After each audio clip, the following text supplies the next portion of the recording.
성경에는 하나님이 세상을 창조한 것으로 기록되어 있는데 이 세상은 왜 아직도 악과 고통이 끊임없이 일어나는가 하는 질문을 갖게 됩니다. 더군다나 홍수로 피해 산불, 추위로 인해서 또 전쟁의 재난으로 인해서 무고한 생명이 희생되는 오늘의 현실에서 하나님이 역사를 주관하시는데 왜 이런 불행한 일들이 계속 되풀이 될까요? 거기에 대해서 탈무드는 이런 해석을 내어놓았습니다. 세상에 악이 간영할 때, 악이 득세할 때, 하나님이 심판하실 때 홍수로 이 세상에 비를 내려서 다 심판하셨는데 그때 하나님이 방주를 짓게 했습니다. 노아가 방주를 지었다. 잣나무에다 역청을 칠해서 방주를 짓고 창세기 7장에 보면은 여호와께서 노아에게 이르시되 너는 너와 내 온 집은 방주로 들어가라. 이 세대에서 내가 네 앞에 의로움을 내가 보았음이니라. 너는 모든 정결한 짐승은 암수 7씩 부정한 것은 암수 2씩 내게로 데려오며. 자, 질문을 드려볼게요. 왜 부정한 것은 암수 2씩으로 하고 정결한 것은 암수 7씩 더 많이 했을까요? 묵묵부답이세요? 정결한 것은 홍수가 끝난 다음에 하나님께 제사용으로 드리려면 많이 타야 되는 거예요. 부정한 것은 제물이 될 수 없어요. 정결한 짐승만이 하나님께 제사용으로 바쳐진다는 것이에요. 그래서 노아의 8식구만 구원받았다고 되어 있는데 모든 동물들이 뭐 날짐승이라든가 땅에 기는 짐승들이 다 이렇게 짝을 이루어서 들어오는데 거기에 선이 들어왔다는, 선이, 착할 선자, 선이 들어오니까 노아가 물어봤대. 너는 왜 혼자 왔느냐? 가서 짝을 데려오라. 그래갖고 누구를 데려왔을까요? 악을 데려왔어요. 그래서 선이 혼자 못하고 악이 방주에 같이 타서 아직도 지상에는 악이 존재한다 하는 탈무드의 해석입니다. 여러분, 한문자로 배선자를 보시면은요 재밌게 되어 있어요. 여러분, 선자입니다. 배선자입니다. 그런데 방주 주자에 8식구가 탔다는 게 한문 상형 문자에 그대로 나타났어요. 이 말은 이 노아 홍수가 전 세계적으로 이루어졌다는 사실을 입증하고 있어요.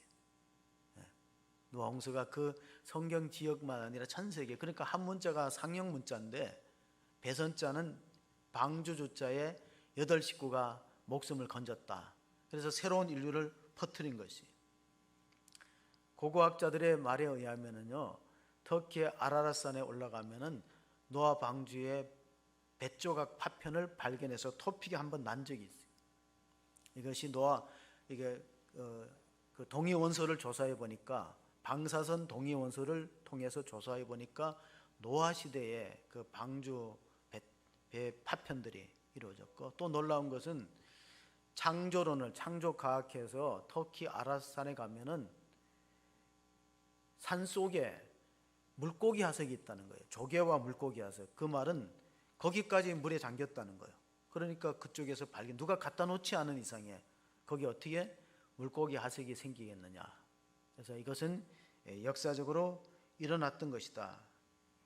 고무신이 짝이 있듯이 성경도 다 짝이 있다는 거예요. 여러분, 이제 짝이 있어야만 구원받습니다. 자, 짝이 어떤 짝이냐? 성경에 보니까 이사야서 34장에 보시면 너희는 여호와의 책에서 찾아 읽어보라. 이것들 가운데서 빠진 것이 하나도 없고 제 짝이 없는 것이 없으리니 이는 여호와의 입이 이를 명령하셨고 그의 영이 이것들을 모으셨음이라. 성경은 짝이 있다는 것은 신약과 구약을 의미할 수도 있어요. 구약은 예언이고 신약은 성취의 구도로 되어 있습니다. 짝이 있다는 거예요. 그래서 구약에 예언된 것이 신약에 다 이루어지는데 그것을 우리는 계시의 말씀이라고 불러요. 갈릴레오는 그 천동설을 주장하지 않았습니까? 그래서 그 당시에 종교재판이 있어갖고 지구가 돈다는 것은 미친 사람의 이야기다 하고 종교재판에서 그런 말 하지 말라고 그렇게 판결이 내렸지만은 갈릴레오는 재판장을 떠나면서 유명한 말을 남겼어요. 그래도 지구는 돈다. 돌겠네. 예. 코로나 때문에 참 힘들어요. 요즘 상황적으로 참 이게 빨리 이제 우리 삶에서 자취를 감춰야 되는데 오늘 그래도 다행히 오늘 뉴스를 보니까 초등학생들은 가족이 확진돼도 그냥 학교 등교하라고 그렇게 이제 내리더라고요. 자, 어쨌든 하나님이 우리에게 두 권의 책을 주셨다. 갈릴레오의 말입니다. 하나는 자연이라는 책이고 하나는 성경이라는 책이다. 이 자연은 뭡니까? 이 자연의 질서를 통해서 우리가 하나님이 살아계신다는 것을 간접적으로 느끼기 때문에 자연이라는 계시가 있고 자연 계시가 있고 그건 일반 계시라고 불러요. 그건 안 믿는 사람도 느낍니다. 안 믿는 사람은 뭐라고 느끼겠어요? 이 계절의 변화라든가 이 모든 자연 질서를 보면 하나님이 존재하시는구나. 그래서 간접적으로 아는 걸 자연 계시라고 부르는 그건 일반 계시죠. 그런데 특별한 계시가 뭐냐? 성경이에요. 근데 특별한 계시는 모두가 깨닫는 게 아니고 선택받은 사람이 깨닫는 거예요. 그럼 오늘 본문의 말씀 마태복음 13장 34절부터 읽으면 예수께서 이 모든 것을 우리에게 비유로 말씀하시고 비유가 아니면 아무것도 말씀하지 아니하셨으니 이는 선지자를 통하여 말씀하신 바 내가 입을 열어 비유로 말하고 창세부터 감추인 것들을 드러내리라 함을 이루려 하심이라. 자, 하나님의 특별한 계시는 누구나 다 이해하고 깨닫는 것이 아니고 소수의 사람, 선택된 사람들만이 이 말씀을 깨닫기 때문에 비유로 설명했어요. 비유라는 말이 헬라 말로 파라볼레인데 파라는 곁에란 뜻이고 볼레는 나란히 두다는 거예요. 길고 짧은 것은 비교해봐야 알듯이 하나님의 세계, 특별히 하나님 나라 천국에 대해서는 우리가 직설적으로 얘기하면 잘 못 깨닫기 때문에 간접적으로 비유를 통해서 설명해 주시는 겁니다. 그래서 오늘의 그 내용을 보면은 알곡과 가라지의 비유 또는 알곡과 쭉정이의 비유로 우리에게 잘 알려진 본문입니다. 36절 37절 이에 예수께서 무리를 떠나서 집에 들어가시니 제자들이 나와 이르되 밭에 가라지의 비유를 우리에게 설명하여 주소서. 대답하여 이르시되 좋은 뿌린 씨를 뿌리는 이는 인자요. 자, 밭은 세상이라고 그랬어요. 지난주는 밭은 인간의 마음이라 그랬는데 오늘 비유는 밭은 세상이고 좋은 씨를 뿌리는 분은 인자는 누굽니까? 예수님. 예수님은 좋은 씨를 뿌려요. 그런데 좋은 씨를 뿌리는 것만 있는 게 아니라 세상에는 나쁜 씨를 뿌리는 존재가 있다는 거예요. 여러분, 나쁜 씨를 뿌리는 존재가 누구일까요? 마귀죠. 여러분 너무 잘 아십니다. 38절에 보면은 이런 말씀이 있어요. 밭은 세상이요 좋은 씨는 천국의 아들들이요 가라지는 악한 자의 아들들이다. 가라지가 없어야 되는데 가라지가 있다는 거예요. 세상에는 착한 사람만 살아야 되는데 악한 사람이 있어요. 공존합니다. 교회 또한 그렇습니다. 교회 다니는 사람이 다 선하고 거룩하고 좋은 사람만 있는 건 아니에요. 근데 우리는 누구를 심판할 위치에 있는 존재는 아니라는 겁니다. 39절 40절에 보면은 가라지를 뿌린 원수는 마귀요 주술 때는 세상 끝이요 주술권은 천사들이니 그런즉 가라지를 거두어 불에 사르는 것 같이 세상 끝에도 그러하리라. 그러므로 이 비유는 종말론적인 비유입니다. 종말론이 뭡니까? 끝이 있다는 거예요. 끝이. 지금은 잘 모르지만은 끝이 있다는 거예요. 인생도 끝이 있고 역사도 끝이 있다는 거예요. 자, 사람이 태어나면은 반드시 죽음을 겪어야 된다 하는 것에 대해서 부정할 사람이 없을 거예요. 근데 역사도 끝이 있다는 거예요. 기독교의 역사가는 일직선입니다. 시작이 있고 끝이 있어요. 태초가 있고 종말이 있다는 겁니다. 그러므로 우리가 어떻게 살아야 될 것인가? 끝을 미리 내다보면서 사는 삶을 지혜롭다 하는 거예요. 끝을. 근데 끝을 생각하지 않아요. 현재만을 생각하면은 그런 사람은 진정한 행복을 경험하기 어렵다. 자, 우리나라는 외형적으로 상당히 선진국입니다. 국민소득이 3만 5천 불을 넘었고 우리나라의 문화 콘텐츠는 우리가 잘 아는 BTS를 비롯해서 세계 시장을 주도할 만큼 경제 규모도 10위권 되고 그런데 유엔에서 유엔 개발 계획이라는 데서 조사를 하면은 후면 인간 휴먼 디벨롭먼트 인덱스의 조사에 의하면 우리는 2020년도 기준으로 22위에 선정. 그런데 국가안보전략가인 피터 자이안이라는 박사에 의하면요, 진정한 선진국이 되기 위해서는 4가지 자산이 있어야 된다는 거예요. 4가지 자산이. 우리가 외형적으로 보면은 분명히 선진국이 맞지만은 그러나 국가 존립 발전을 위해서는 네 가지 자산이 기초에 되어야 되는데, 첫째가 뭐냐면은 방어하기에 좋은 효율적인 영토다. 방어하기. 우리나라는 지형상 반도 국가이기 때문에 반도하기 좋은 나라가 아니에요. 방어하기가. 왜냐하면 우크라이나 사태를 보니까 우크라이나들은 난민, 피난민을 가면 폴란드가 바로 옆에 있기 때문에 국경만 넘어오면 폴란드로 난민들이 피난을 갈 수 있는데, 우리나라는 만약에 남북 전쟁이 다시 재개된다면 우리는 현해탄에 갈 수도 없고 피할 데가 없어요. 방어하기에 좋은 효율적인 영토가 없고, 두 번째는 안정적 식량 공급이 되는가. 우리 농사 짓는 게 점점 없어지고 있어요. 세 번째로는 지속 가능한 인구 성장이 있는가.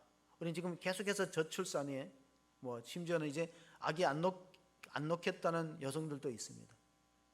그런 운동마저 벌어지고 있습니다. 네 번째는 에너지 안정적인 공급이 있는가. 우리나라는 사실 그 석유를 공급할 수 있는 그런 자원이 거의 없어서 수출에 의존하지 않습니까? 이러면은 상당히 이제 선진국으로 발전하는데 취약성을 갖고 있습니다. 그래서 우리나라는 그런 상황 속에 놓여 있다는 걸 잘 아시고, 모든 국민들은 행복할 권리가 있고 또 같이 그 자기의 자산을 지킬 수 있는 그런 그 보호 장치가 있어야 되는데, 지금 미국의 경우에 가장 그 아이비리그라는 학교가 가장 좋은 학교입니다. 미국의 아이비리그가 가장 좋은 학교인데, 자퇴가 공인하는 세계 명문 학교인데, 그 중에서 가장 수강생이 많은 강의가 세 가지 있어요. 하나는 행복이 무엇이냐, 하나는 정의란 무엇이냐, 마이클 셀던 교수가 강의했던 정의가 무엇이냐. 우리 사회도 공정 가치라든가 정의에 대해서 관심이 많습니다. 또 하나는 죽음이란 무엇인가. 그건 예일대학교에서 셀리 케이건 교수가 강의하는데, 여기 사람들이 많이 몰린다는 거예요. 특별히 하버드 대학교 사하르 교수의 행복학 강의에는 수강했던 사람이 또 다시 재수강할 만큼 많은 사람들이 몰려들어요. 왜냐하면 누구나 행복을 추구하는데, 내가 하버드 대학생이 되었다. 다른 사람이 봤을 땐 성공한 사람이고 머리도 똑똑하고 우수한데 본인이 행복하지 못해요. 그러니까 그 강의를 들어보려고 관심을 갖고 모이지 않겠습니까? 거기에 강의하면 반드시 필독서로 읽어야 되는 게 랄프 waldo 에머슨의 수필집입니다. 랄프 waldo 에머슨은 사상가이기도 하지만 또 목회자였다고 알려지는데, 그는 결혼해서 27살 때 아내가 죽습니다. 그러니까 결혼 생활을 얼마 못하고 아내가 엘렌이 세상을 떠나기 때문에 거의 폐인이 되다시피 우울증에 빠지고 정말 살아갈 의욕을 잃었다가 겨우 이제 추스려서 마음의 상처를 딛고 추스려서 재혼을 했는데, 재혼한 가정의 첫 아이가 2살 때 또 죽습니다. 그래서 그의 수필집 내용을 보면은, 나는 내가 당한 고통의 보상을 이미 받았다는 것을 뒤늦게 깨달았다.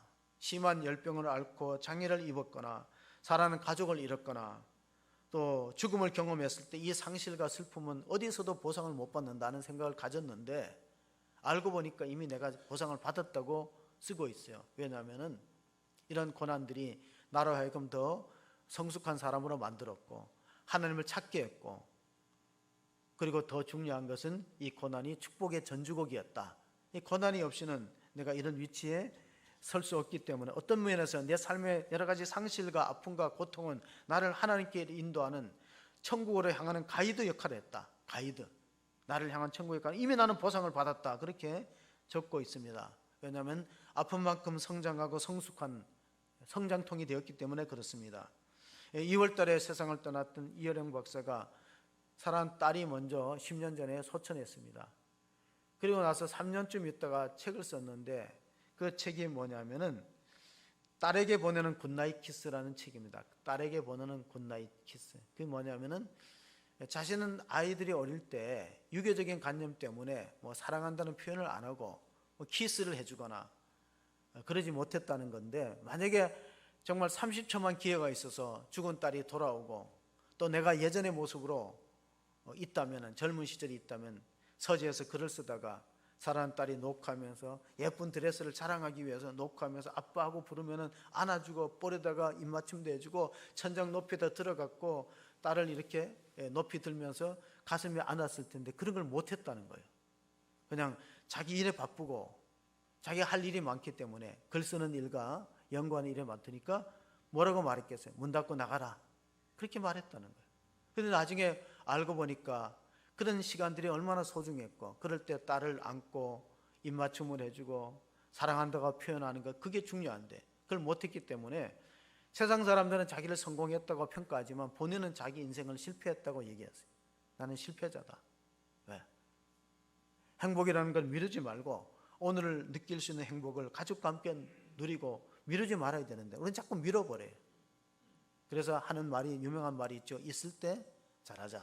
기회가 있을 때, 사랑한다 표현할 때. 어느 개척교회 목사님이 토요일 날 열심히 설교 준비하는데 아들이 공을 가져와서 놀자 그랬어요. 아빠 같이 공 차고 놀자. 그러니까 야, 아빠 설교해야지. 아빠가 얼마나 바쁜데. 그래 계속 저러니까 아빠가 화가 나갖고 문 닫고 안 나가나 하고 소리치니까 애가 문을 쾅 닫으면서 한마디 했어요. 에이씨, 설교도 되게 못하면서. 설교 준비한다 그런데 아들 입장에서 보면 설교를 못한다는 거예요. 근데 자기랑 놀아주지 않는다는 거예요. 우리가 바라보는 현실과 그 이면의 세계는 너무나 다른 것입니다. 자, 이스라엘의 수도가 예루살렘입니다. 근데 예루살렘은 어떤 도시예요? 가장 평화가 없는 도시, 전쟁의 소용돌이에 늘 휘말리는 도시가 예루살렘인데 이름은 평화의 도시. 왜냐하면 예루라는 것이 이루, 도시고, 살롬이, 여러분 인사할 때 살렘이 평화예요. 근데 평화의 도시에 가장 평화가 없어요. 지금 우크라이나의 젤렌스키하고 푸틴이 이제 예루살렘에서 정상회담을 하자고 우크라이나 대통령이 제안했어요. 왜냐하면 통계에 의하면 지금 우크라이나에서 군인들만 1,300명이 죽었죠. 민간인이 더 많이 죽었어요. 그리고 러시아에도 많이 죽었는데 이제 더 이상 희생을 멈춰야 된다. 근데 이제 잘 되면 평화가 이루어지면 얼마나 좋겠습니까? 그런데 예루살렘에서 모인다는 거예요. 이스라엘이 중재하고 해서 양국 간의 평화협정을 하려고 하는데 예루살렘이라는 것은 평화의 도시인데 역설적으로 평화가 없어요. 역설이라는 말이 우리 시대의 역설이라는 제프 딕슨의 이야기를 한번 우리가 같이 한번 읽어보려고 합니다. 좀 오늘 이 시대가 어떤 시대인가? 자, 건물은 높아졌지만 인격은 더 작아졌다. 고속도로는 넓어졌지만 시야는 더 좁아졌다. 소비는 많아졌지만 더 가난해지고 더 많은 물건을 사지만 기쁨은 줄어들었다. 집은 커졌지만 가족은 더 적어졌다. 더 편리해졌지만 시간은 더 없다. 학력은 높아졌지만 상식은 부족하고 지식은 많아졌지만 판단력은 모자라다.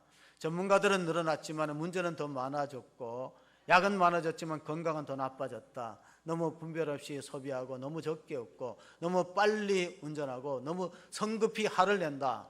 너무 많이 마시고 너무 많이 피우고 너무 늦게까지 깨어있고 너무 지쳐서 일어나며 너무 적게 책을 읽고 텔레비전은 너무 많이 본다. 그리고 너무 드물게 기도한다. 여러분, 너무 드물게 기도해요. 텔레비 보는 시간은 많아도 기도할 시간이 없어요. 이게 우리의 현실입니다. 가진 것은 몇 배나 늘어되었지만 가치는 더 줄어들었다. 말은 너무 많이 하고 사랑은 적게 하며 거짓말은 너무 자주 한다. 생활비를 버는 법은 배웠지만 어떻게 살 것인가를 잊어버렸고 인생을 사는 시간은 늘어났지만 시간 속의 삶의 의미를 낳는 법은 상실했다. 다 왔지만 길을 건너가 이웃을 만나기는 더 힘들어졌다. 외계를 정복했지만 모르지만 우리 안의 세계는 잃어버렸다.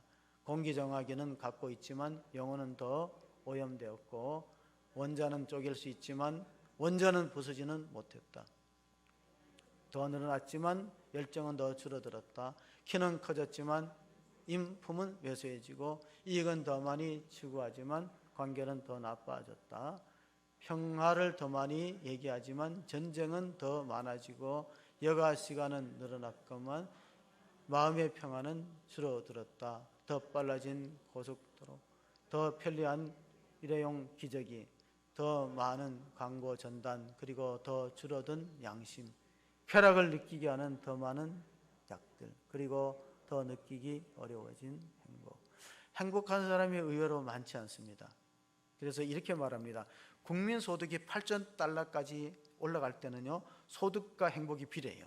근데 8천 달러 딱 넘어서서 1만 달러부터는요, 소득이 늘어난다고 행복이 늘어나지 않고 그 사람의 마음이 얼마나 풍요로운가, 그 사람이 영적으로 얼마나 충만한 은혜 가운데 있느냐에 따라서 행복도가 결정되기 때문에 이런 말이 나오는 거예요.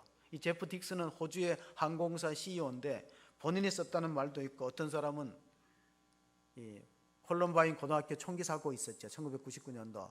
거기에 캐시 버니라는 여학생이 신앙을 부인하지 않다가 총격에 의해서 교환에 의해서 목숨을 잃었어요. 그래 캐시 버니를 가리켜서 20세기의 마지막 순교자라고 하는데, 그 설교 때 교회 목사님의 설교를 인용했다는 말도 있는데, 이건 누가 썼느냐가 중요한 게 아니라 사실 오늘 이 시대는 참으로 역설적으로 악과 선이 공존하고 참과 거짓이 난무하기 때문에 사람들이 참 분별력을 잃어버리고 혼돈의 그런 시대를 살아가고 있습니다. 그래서 사도 바울이 고린도 교회에 주시는 말씀이 있어요. 그게 뭐냐면은 사탄의 정치를 잘 알아야 된다. 이것은 이상한 일이 아니니라. 사탄도 자기를 강명의 천사로 가장하나니 그러므로 사탄의 일꾼들도 자기를 의의 일꾼으로 가장하는 것이 또한 대단한 일이 아니니라. 그들의 마지막은 그 행위대로 되리라. 자, 농사철에 보면은요, 이스라엘은 우리처럼 벼를 안 심어요. 밀과 보리를 심는데 밀과 보리를 심어도 가끔가다 독보리가 자연적으로 생긴다. 잡초가 생기듯이. 그런데 전문가가 아니면 구별이 안 된다는 거예요. 근데 독보리를 먹으면 어떻게 될까요? 밀과 보리밭의 독보리를 모르고 먹으면 배탈설산하고 심한 경우는 목숨 잃어버려요. 우리가 가끔가다 산에서 버섯 캐다가 이것이 진짜 먹는 버섯인지 식용인지 구분 안 돼서 버섯 끓여 먹다가 목숨 잃는 사람들이 있어요. 그런 일들이 일어난다는 거예요. 팔레스타인 땅에는. 그래서 알곡과 가르지를 구분해야 돼요. 조금 쉽게 얘기하면 우리가 추수 때에 쭉정이를 구분하는 방법이 어디 있습니까? 퀴즈를 해봅니다. 퀴즈를 해보면은 쭉정이는 바람에 날아갑니다. 여인들이 퀴즈를 해보면은. 그런데 알곡은 주인의 품에 파고들어요. 왜? 나달에 무게가 있기 때문에 주인한테 파고들고 속에 생명력이 없고, 쭉정이는 외형적으로 모양이 똑같지만 바람에 날려가는 거예요. 자, 내 신앙이 알곡인가 쭉정인가 환난을 당해보면 알아요. 삶의 여러 가지 역경과 고난과 환난을 당해보면은 이게 구분되는 거예요. 예수님도 산상수 마태복음 7장 15절 16절에 말씀하시기를 거짓 선지자들 삼가라. 양의 옷을 입고 너에게 나오나 속에는 노략질하는 일이라. 그들의 열매로 그들을 알지니 가시나무에서 포도를 또는 엉겅퀴에서 무화과나무를 따겠느냐. 그러므로 농사의 법칙은 정확합니다. 심은 대로 심어요. 콩 심으면 콩이 나고 팥 심으면 팥이 나요. 많이 심으면 많이 거두고 적게 심으면 적게 거두는 거예요. 그건 농사의 법칙인 거예요. 천국에도 이런 법칙이 적용되는 거예요. 그 눈물로 우리가 씨를 뿌리면 기쁨으로 단을 거두어 돌아올 때가 있고, 한 세대를 성경은 40년으로 보지만은 우리가 일반적으로 한 세대를 한 30년으로 봐요. 그래서 30년 동안 씨를 뿌리면은 우리가 다음 세대의 열매를 거둘 수 있는데, 교회 학교에 씨를 안 뿌리면 어떻게 될까요? 다음 세대는 어른들이 줄어드는 거예요. 그래서 마태복음 13장 우리가 28절부터 보시면은 이런 말씀이야. 주인이 이르되 원수가 이렇게 하였구나. 종들이 말하되 그러면 우리가 가서 이것을 뽑기를 원하시나이까. 주인이 이르되 가만두어라. 가라지를 뽑다가 곡식까지 뽑을까 염려하노라. 여러분, 둘 다 추수 때까지 함께 자라게 두라. 추수 때에 내가 추수꾼들을 말하기를 가라지는 먼저 거두어 불사르게 단으로 묶고 곡식은 모아 내 곳간에 넣으라 하리라. 자, 가라지를 뽑으면 좋은데 주님은 못 뽑게 했어요. 왜냐하면 가라지를 뽑다가 알곡까지 같이 뽑히는 경우가 있습니다. 제가 여름방학 때면 가끔 아버님이 우리 밭에 파에 좀 김을 매라고 시킵니다. 근데 파 옆에 보면은 잡초들이 이렇게 같이 자랍니다. 비가 온 뒤에. 그런데 땅이 물렁할 때 잡초를 뽑으면 파가 같이 뿌리째 뽑혀요. 그래서 야단 맞았어요. 너는 시키는 일도 제대로 못한다 하고. 이상한 거는 잡초는 생명이 굉장히 끈질깁니다. 왜냐하면 잡초를 뽑아갖고 그 밭두개 보면은 흙을 제대로 안 털고, 귀찮으니까 흙을 안 털고 그냥 잡초를 뽑아갖고 그냥 거기다 두면요, 이게 비가 오면 살아납니다. 잡초는 끈질긴 생명력이 있는데 곡식은 연약해요. 교회 안에도 그럴 수 있습니다. 알곡과 쭉정이 같이 성장하지만은 자꾸 뽑으려고 해요. 뽑아내버리면 좋겠지. 하지만 주님께서 추수 때는 심판을 말합니다. 하나님 심판 때가 있어요. 우리 개인으로 말하면 내가 죽을 때가 심판이 되는 거고, 역사로 말하면 역사가 종결될 때가 마지막 심판에 이루어지는 그런 무대가 되니까 우리가 함부로 뽑는 거, 우리가 뽑는 거 다 원하지만은 뽑아낸다고 보면은 알곡까지 다치는 겁니다. 어떤 분이 그 수박 농사를 하는데 가끔 수박을 서리 가는 사람들이 있잖아요. 그러니까 출할 때 되면은 속이 상하는 겁니다. 원두막을 짓고 지켜봐도요, 그걸 넓은 밭에 밤중에 나와서 수박을 훔쳐가는 사람을 당해내지 못하니까 팻말을 세웠어요. 뭐라고 썼겠어요? 이 수박 여러 개 중에 하나는 독극물이 주사되어 있으니까 알아서 조심하세요 하고 주인백이라 써놨어요. 이제는 아무도 안 훔쳐갑니다. 왜냐하면 수박 하나 따먹다가 서리하다가 목숨 잃어버릴 이유가 있겠습니까? 그래서 이젠 됐다 하고 출하를 기다리는데 어느 날 밭에 가보니까 팻말이 하나도 붙어 있어요. 이 수박밭에는 독극물 주사된 수박이 2개 있다. 하나는 주인이 알고 하나는 내가 안다. 도둑백 써놨어요. 한 개도 못 팔았어요. 왜냐면 이거 팔았다가 누가 먹고 죽으면 어떡해요. 그러니까 남겨두라는 거예요. 너무 그래 솎아내려고 악한 사람을 뽑아내려고 하다가 같이 망할 수 있기 때문에. 두 번째로는 심판은 주님의 몫이에요. 우리의 몫이 아니에요. 우리가 마태복음 5장 35절 36절을 보겠습니다. 땅으로도 하지 말라 이는 하나님의 발등상이요 예루살렘으로도 하지 말라 이는 큰 임금의 성임이요 내 머리로도 하지 말라 이는 내가 한터럭도 희고 검게 할 수 없습니다. 제가 머리가 원래부터 흰머리가 갑자기 많이 생겼어요. 그래서 거울을 보다가 흰머리를 뽑는다고 집게를 가지고 잡아당겨 보니까 흰머리는 1개고 검은 머리가 3개 뽑혔어. 그래 다음부터는 아이고 이건 내가 뽑아야 되는 게 아니구나. 다른 사람이 나를 뽑아줘야지. 내가 거울을 보니까 이상하게 나는 정확하게 내 흰머리를 뽑는다고 했는데 그러면 까만 머리가 더 많이 뽑혀 손해를 보는.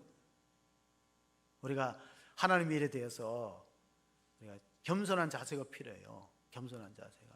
그래서 옳은 거는 옳고 그런 건 그런 거다. 그 이상을 하면 안 되고 심판의 영역까지 우리가 넘어가면 안 돼요. 야고보서에 보면요, 심판은 하나님의 몫이고 우리는 율법의 준행자라는 말씀이 있는데 야고보서 4장 11절에 형제들아 서로 비방하지 말라. 형제를 비방하는 자나 형제를 판단하는 자는 곧 율법을 비방하고 율법을 판단하는 것이라. 내가 만일 율법을 판단하면 율법의 준행자가 아니고 재판관이로다. 입법자와 재판관은 오직 한 분이시니 능히 구원하기도 하고 하시며 멸하기도 하시느니라. 너는 누구에게 이웃을 판단하느냐. 예수님도 마태복음에 이렇게 말씀해요. 심판하면 심판이 돌아온다. 네거티브하면 너도 네거티브를 당한다는 거예요.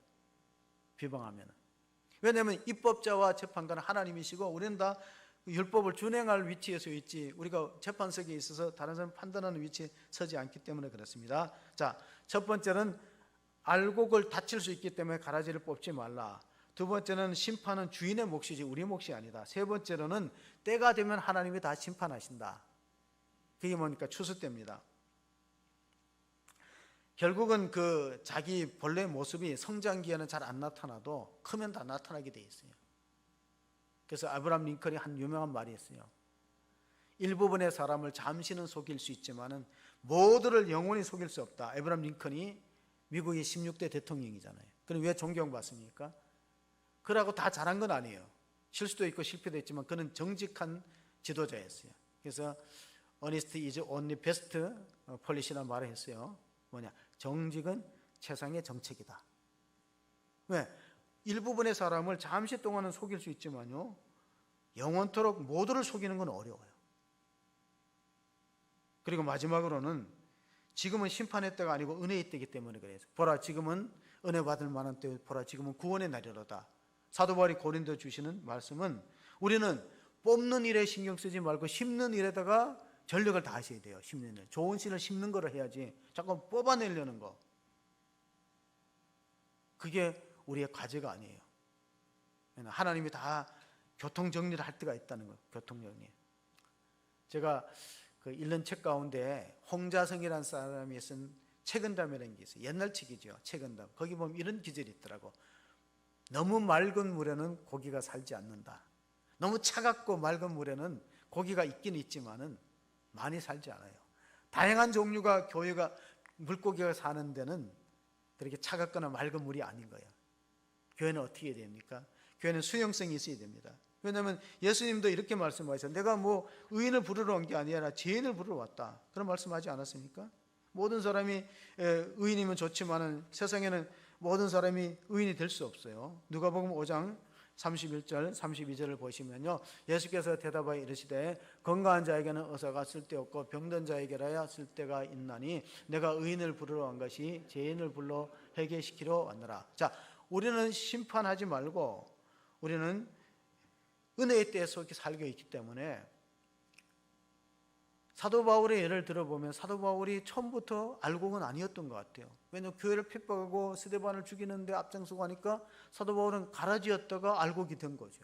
그러니까 누구나 변화의 가능성이 있기 때문에. 그리고 우리는 다 건강하다면 병원을 왜 찾겠어요? 만약에 우리가 다 의롭고 깨끗하다면 굳이 교회 안 나와도 그 사람은 율법이 없이도 구원받을 수 있어요. 그래서 우리가 세상에서 가장 양심적으로 착한 사람을 뭐라고 말해요? 야, 법 없이도 살 수 있는 사람. 근데 그런 사람은 존재하지 않는다는 거예요. 그건 이제 우리가 그 사람의 마음속을 뒤집어 보지 않았기 때문에 그런 말을 하는 거야. 아, 저 사람은 법 없이도 살아. 양심적이야. 그런데 성경은 그런 사람이 없다는 거야. 우리가 다 하나님 은혜로 구원받지 율법의 행함으로 구원받는 육체가 하나도 없다는 것이 로마서가 강조하는 내용입니다. 경제학에는 그래삼의 법칙이 있습니다. 여러분 한번 들어보셨죠? 중학교나 고등학교 때 우리가 그런 이제 시간에 그래삼의 법칙의 중요한 내용이 뭐냐면 악화가 양화를 구축한다는 거예요. 역사적으로 있었는데 16세기의 영국에는 무역상이면서 엘리자베스 1세 여왕의 재무관이었던 토머스 그래삼이라는 사람이 그 당시에 통용되는 화폐가 지폐가 별로 없고 동전입니다. 근데 은하가 있고 은하는 비싸죠. 그리고 동으로 된 구리로 된 동전이 있는데 가만보면 사람들이 똑같은 액면가예요. 그런데도 은하는 집에다가 보관합니다. 왜? 이거는 실질 가치가 높으니까. 나중에 이제 화폐 가치가 떨어져도 은 자체의 가격이 있기 때문에 명목상의 가치는 똑같지만 그러니까 뭐가 돌아다니겠어요? 구리로 만든 동화는 돌아다녀도 은화는 집에 감추는 거예요. 그래서 생긴 말이 악화가 양화를 구축한다는 말이 생기는 거예요. 이 말은 교회에 적용해 보면요, 교회에 몇몇 사람이 소수의 원망 불평하는 사람들이 득세를 하면요, 아주 충성스럽고 열심히 봉사하고 말 없는 사람들은 자꾸 숨어버려요. 그래서 악화가 양화를 구축한다는 말이 생기는 거예요. 소수의 사람이지만 이스라엘 민족들이 출애굽했을 때 민수기 11장 4절을 읽어보세요. 허다한 다른 종족들이 출애굽할 때 같이 딸려 나왔거든요. 근데 그 사람들이 문제였어요. 그 사람들이 어떤 사람들이요? 이스라엘 사람들을 자꾸 충동하는 거예요. 먹을 마실 물이 없다, 먹을 양식이 없다. 몇 사람이 불평과 원망을 일으키니까 전체가 동요돼 버리는 거예요. 그게 다른 종족이 있었다는 거예요. 오늘로 말하면 가라지가 섞여 있었던 거예요. 그 소수의 가라지가 전체 좋은 사람들을 물들이는 거예요. 암이 왜 무섭냐면 항암제를 쓰면은 암세포만 죽는 게 아니고 옆에 있는 다른 건강한 세포가 같이 죽어가니까 머리카락이 빠지는 거예요. 그래서 최근에는 항암 치료가 발전한 단계가 뭐냐면은 표적 치료라는 게 있어요. 그럼 이제 물론 저보다 더 상식이 많을 거니까 표적 치료는 뭡니까? 그 약을 쓰거나 그 주사를 맞으면요 암세포만 죽이는 거예요. 표적 치료. 교회가 잘하려면 어떻게 됩니까? 이단 사이비가 들어오면 그런 사람들은 뽑아내야 돼요. 전체 악영을 그건 뽑아내야 돼요. 성도 간에 서로 좀 신앙이 미숙하면 기다려줘야죠. 그건 뽑으면 안 돼요. 왜냐하면 변화의 가능성이 있고 또 믿음이 자라면은 그러면 앞으로는 달라질 수 있기 때문에 알곡이 될 수 있기 때문에. 그러나 이단 사이비가 거짓된 그런 미혹되는 사람들이 들어오면 뽑아야죠. 그래서 오늘 본문의 말씀을 끝에 마지막 절을 보면 이런 말씀이 있어요. 13장 41절 42절에 인자가 그 천사들을 보내리니 그들이 그 나라에서 모든 넘어지게 하는 것과 또 불법을 행하는 자들을 거두어내어 풀무불에 던져넣으리니 거기서 울며 이를 갈게 되리라. 마지막 심판 때가 있어요. 그때 의인들은 자기 아버지의 나라에서 해가 같이 빛나리니 기은 자는 들으라. 자, 이 말은 뭐냐면 이 말은 신앙생활은 끝까지 가봐야 알아요. 여러분 저는 대선이 있던 3월 9일 날 앞에 좀 TV 시청하다가 잠을 자려고 그랬는데 잠이 안 오는 거예요. 궁금해서 또 잠이 안 오고 그러다 보니까 거의 밤을 새우게 됐어요. 그래서 그 대선 투표 결과를 보면서 느낀 게 있어요. 첫째, 끝날 때까지는 끝난 것이 아니다. 야구에서 쓰는 말입니다. 끝까지 가봐야 돼요. 그리고 국민들의 표의 마음은 뭐냐 하면은 겸손하라는 거예요. 통합하고 화합하고 자만하지 말고 겸손하라는 메시지가 담겨 있습니다. 신앙생활도 끝까지 가봐야 되는 거예요. 중간에 얼마나 많은 고비가 위험이 있습니까? 우리를 넘어뜨리는 세력이 있어요. 그게 뭐냐면은 마귀 사탄은요 두 가지 목표와 전략을 갖고 있어요. 첫째, 안 믿는 사람을 못 믿게 하자. 이게 마귀의 목표예요. 우리가 아무리 전도를 하고 애를 써도 안 믿는 사람이 구원 못 받도록 방해하는 것이 마귀의 목표예요. 두 번째, 이미 구원받고 예수를 믿는 사람은 넘어지게 하자. 시험 들게 하자. 그게 목표예요. 지금도 아마 그런 마귀의 전략에 넘어간 성도가 혹시 있을 수 있어요. 잘 보세요. 마귀는 두 가지 전략을 갖고 있는데, 첫째로는 우리가 아무리 선교하고 전도해도 사람들이 마음의 문을 닫고 예수를 믿어서 구원받는 일을 방해하도록 마귀가 역사합니다. 두 번째, 이미 믿고 구원받은 사람은 실족하고 넘어지도록 쓰러뜨리려고 합니다. 베드로전서에 보면 잘 나타나 있습니다. 베드로전서 5장 8절 9절 근신하라 깨어라 너희 대적 마귀가 오는 사자같이 돌아다니며 삼킬 자를 찾나니 너희는 믿음에 굳건하게 하여 그를 대적하라. 이는 세상에 있는 너희 형제들도 동일한 고난을 당하는 줄을 알미라. 이렇습니다. 우리의 신앙생활은 끝에 가서 웃을 수 있어야 돼요. 스데반 집사가 마지막 순교의 장면에 얼굴이 천사같이 빛나지 않았습니까? 그래서 탈무드에는 최후에 웃는 자가 승리자다. 끝까지 가봐야 돼요. 지금 안심할 수 없다는 거예요. 그래서 우리가 겸손한 자세를 가져야 되는데, 예를 들면은 지금 김정은의 가계도를 보면요, 김정은 지금 IBCM을 쏠려고 준비하고 있어요. 김일성의 외삼촌이 강양욱 목사입니다. 김일성의 어머니가 강반석 권사예요. 권사님들 많이 계시죠. 그런데 김일성이가 어머니를 위해서 기념교회를 세웠는데 이름이 뭐냐면 반석교회예요. 반석교회. 이 사람들이 다 믿는 사람들이 가라지가 된 거예요. 가라지가. 집안이. 그래서 그들의 최후가 어떻게 될까요? 오늘 보니까 추수 때는 알곡과 가라지를 갈라서 가라지는 불살르고 알곡은 천국 창고에 드린다고 했어요. 그 심판을 의미합니다.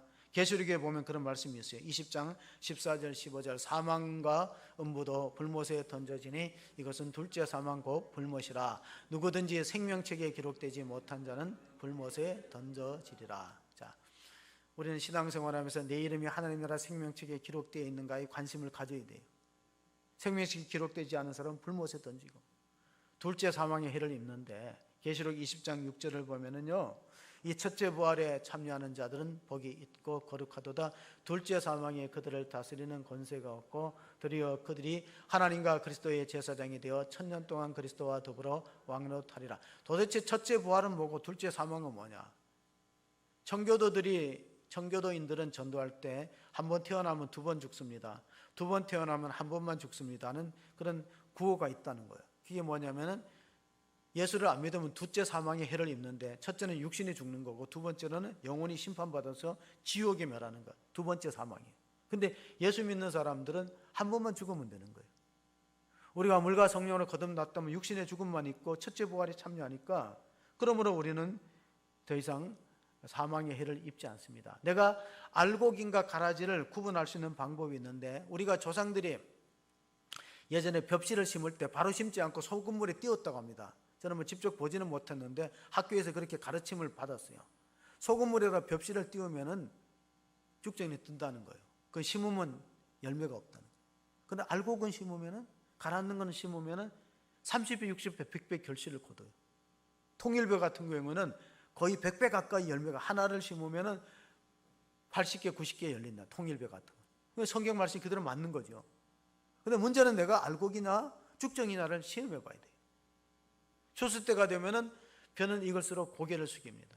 그러니까 신앙생활이 나이가 많을수록, 신앙의 연조가 깊어질수록 겸손해지는 사람은 알곡이에요. 고개를 숙이니까. 고개를 빳빳하게 쳐들고 오랫동안 다녔다는 연조를 자랑하거나 직분을 감투로 생각하는 사람은 알곡이 되기 어려워요. 그리고 말을 하는 건 보면 알아요. 말을 하는 거 보면. 알곡은 덕이 되는 말을 하고 가라지는 독이 되는 말이에요. 남에게 상처를 주는 말이에요. 여러분, 우리가 교회 생활할 때 다른 사람에게 독이 되는 말을 쓰기보다가 덕스러운 말에 덕이 있느냐, 이것은 알곡과 가라지를 구분하는 중요한 잣대가 됩니다. 어느 여집사님이 목사님께 나와서 이런 질문을 했습니다. 목사님, 좀 상담할 게 있는데, 그래서 만나서 대화를 하는데 첫 마디가 뭐냐면, 목사님, 천국이 진짜 있습니까? 여러분, 신앙생활을 조금 한 분이 아니에요. 오랫동안은 집사님인데 천국이 진짜 있습니까? 물어보니까 목사님이 좀 황당하겠죠. 예, 물론 있죠. 확실하게 있습니다. 그랬더니 그럼 됐습니다. 간대요. 아니 다시 불렀다는 거예요. 아니 뭐 진지하게 물어보더니 그 질문하고 바로 가면 어떻게 되니까?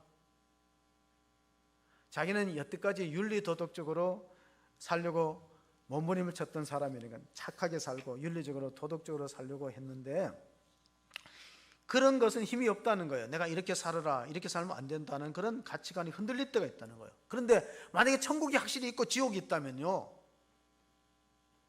내가 흔들리지 않는 신앙생활을 할 수 있겠다. 그것만 믿어진다면 원수도 사랑할 수 있고 남편과 자식의 속세계도 이길 수 있고 견딜 수 있다는 거예요. 그게 불확실하니까 신앙생활이 자꾸 흔들린다는 거예요. 그래서 단도직입적으로 묻는데 천국이 있습니까? 목사님이 확신 있게 분명히 있다 그랬더니 그럼 됐다는 거예요. 그럼 이제 흔들리지 않고 신앙생활을 한다는 거예요. 저는 미국에서 15년 전에 갤럽이 조사했어요. 천국이 있다는 걸 믿습니까? 하니까 80%가 천국과 지옥이 있다고 고백을 했습니다. 이게 교인들한테 물어본 게 아니라는데 의미심장합니다. 미국이 그런 나라다. 근데 우리나라는 교인들한테 물어봐도 뭐 그만큼 안 나올 수 있어요. 천국과 지옥이 확실히 있는가? 그게 확실하게 있다면은 그러면은 흔들리지 않고 정말 내가 어떤 고난을 당하더라도 잘 이기고 견디고 낙심하지 않고 좌절하지 않고 살아갈 수 있는데, 그럼 내가 알곡이냐 쭉정이냐? 마지막으로 알 수 있는 방법은 고린도후서 13장 5절을 한번 읽어보겠습니다. 고린도전서 13장 5절입니다. 같이 읽습니다. 너희는 믿음 안에 있는가? 너희 자신을 시험하고 너희 자신을 학증하라. 예수 그리스도께서 너희 안에 계신 줄을 너희가 스스로 알지 못하냐? 그렇지 않으면 너희는 버림받은 자니라. 여러분 속에 예수님이 계시면 여러분은 알곡신자입니다. 왜냐하면 똑같은 결함도 유정란이 있고 무정란이 있습니다. 어미닭이 3주간 품으면은 유정란은 껍질을 깨고 부화해서 병아리가 새 생명이 나옵니다. 근데 무정란은 썩어버려요. 왜? 그 속에 생명의 씨앗이 없기 때문에. 여러분 속에, 심령 속에 예수님이 자리 잡고 있으면요, 하나님 품 안에서 부활의 몸을 입고 영생을 얻게 됩니다. 그건 과학이에요. 근데 만약에 새 생명, 거듭난 생명의 씨앗이 없다면요, 썩고 멸망하는 거예요. 우리가 확증해 볼 수 있어요. 너희 안에 그리스도가 주님이 되어 있는가? 그러면 주님의 모든 걸 결정하셔야 돼요. 우리 시간의 주인도, 우리 생명 주인도, 가정의 주인도 주님이 되셔야 돼요. 내가 주인이 되면은, 주님이 종이 되어버리면 그런 구조는 안 된다는 걸 기억하시면서 우리는 가라지를 뽑으려고 교회 공동체 안에 저 사람 마음에 안 들어 뽑으려고 애를 쓰지 말고 좋은 씨를 심어야 돼요. 자꾸 심다가 보면은 우리가 심다가 보면은 좋은 씨를 심는 주님을 본받아서 심다 보면은 언젠가는 때를 떼면 거둘 수 있기 때문에 부지런히 심어야 된다. 우리가 함께 부를 찬송가 보면은 새벽부터 우리 사랑함으로써 저녁까지 씨를 뿌려 봅시다. 좋은 씨를 뿌리는 주님을 본받아서 열심히 생명의 씨앗을 뿌리는 데 힘쓰는 성도가 되시기를 주의 이름으로 축복합니다. 아멘.